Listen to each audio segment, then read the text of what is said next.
Assalamu alaikum everyone, welcome to today's Solana video update. And right off the bat, I'm on the monthly time frame here, and you can see that the monthly really tells me that the end of Solana to go to the downside has not yet stopped. Okay, and by the look of things, you still have the three black crows, and this three black crows is going to be a huge problem. So these are the three red candles back to back. There are going to be trouble, and we've talked about three black crows before as well. We saw it in Bitcoin.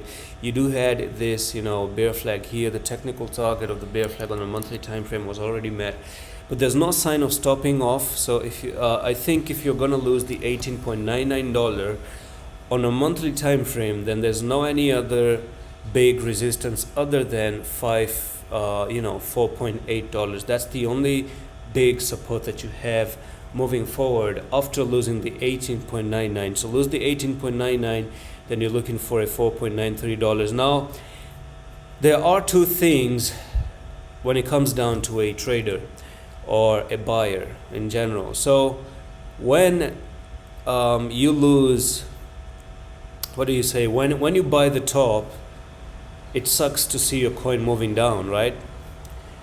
Now that's the problem.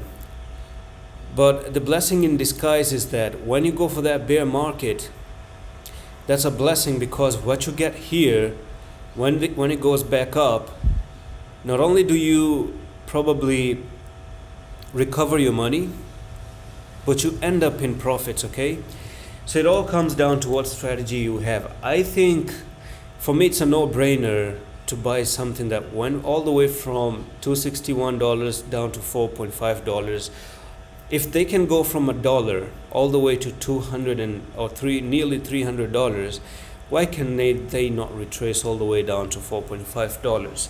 People hate it when this happens, but people love it when this happens. So there's a little bit of unfair kind of behavior. Anyways, it is what it is, and I'm gonna see you in the next one. Allah Hafiz.